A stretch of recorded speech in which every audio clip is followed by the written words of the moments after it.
में खिलते अरिमा के फूल तारों में लिपटे सांसों की तार। आइए और बड़ा ही प्यार सा हिंदी सॉन्ग आप सबों के बीच।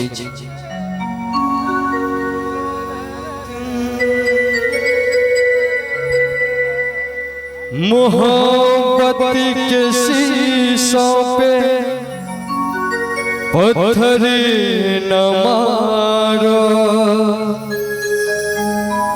ये दौलती कहाँ सबको मिलती है यारों।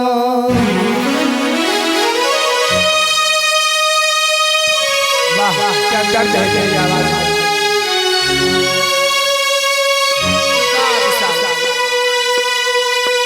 क्या हुआ?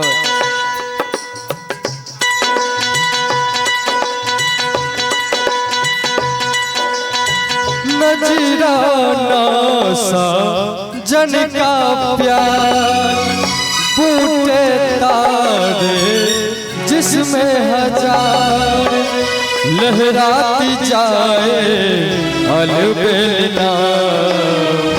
लाल दुपट्टा मलमल का, लाल दुपट्टा मलमल का। नजराना सा जन का प्यार, बूटे तारे जिसमें हजार लहराती जाए अलबेला। लाल दुपट्टा मलमल का, लाल दुपट्टा मलमल का। क्या बात?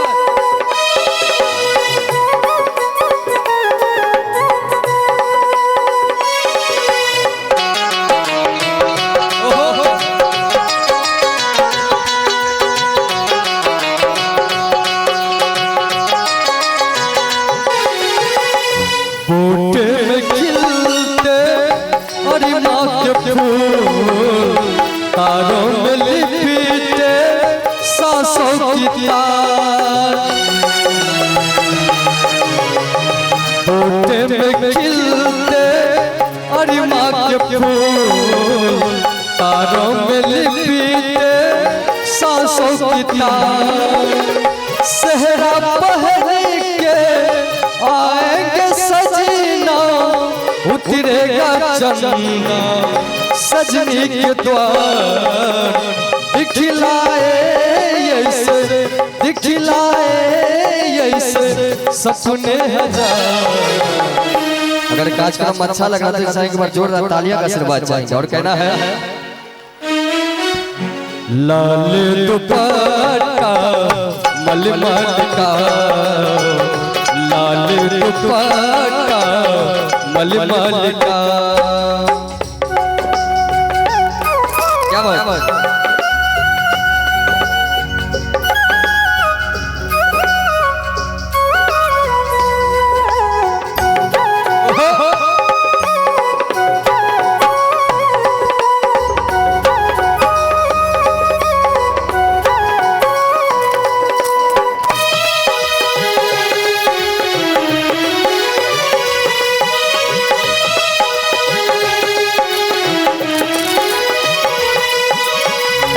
फूटे सितारे इनको न जान, हल्की नजरी से इनको न तोड़। फूटे सितारे इनको न जान, हल्की नजरी से इनको न तोड़। ये तो मोहब्बत की रोशनी से लिखे गए हैं चाहत की भोर। दिखलाए ऐसे, दिखलाए ऐसे सपने हजार लाल दुपट्टा मलमल का, लाल दुपट्टा मलमल का। नजराना सा जन का प्यार, बूटे तारे जिसमें हजार, लहराती जाए अलबेला। लाल दुपट्टा मलमल का, लाल दुपट्टा मलमल का।